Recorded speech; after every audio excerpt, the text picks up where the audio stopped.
मित्रों, आज सुबह के इस अवसर पर जब सूर्योदय की ये प्रथम किरण आई, आज के प्रातःकालीन की ये बेला हम में से प्रत्येक के जीवन में एक अद्भुत सौभाग्य की संरचना करने के लिए आई है।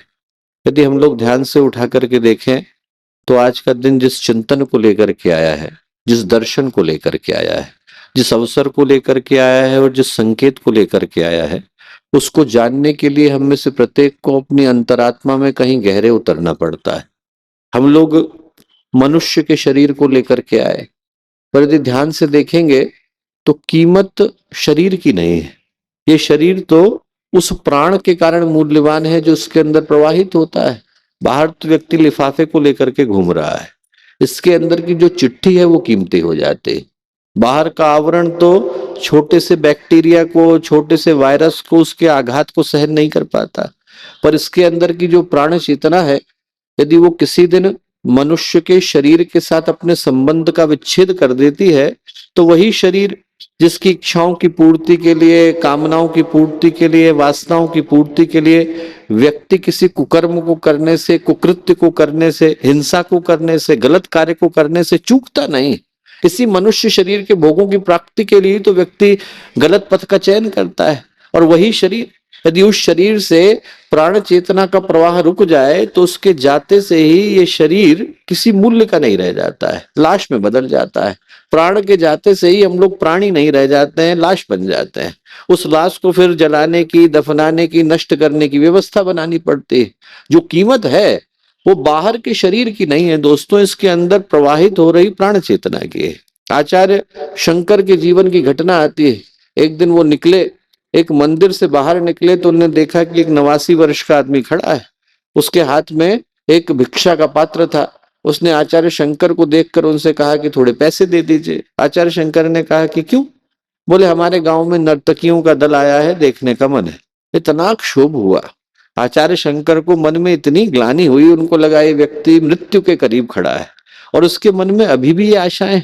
तो उस क्षोभ के भाव में उनके मुख से वैराग्य का प्रथम स्तोत्र निकला, जिसको हम लोग बोलते हैं चरपट पंजरिका स्तोत्र।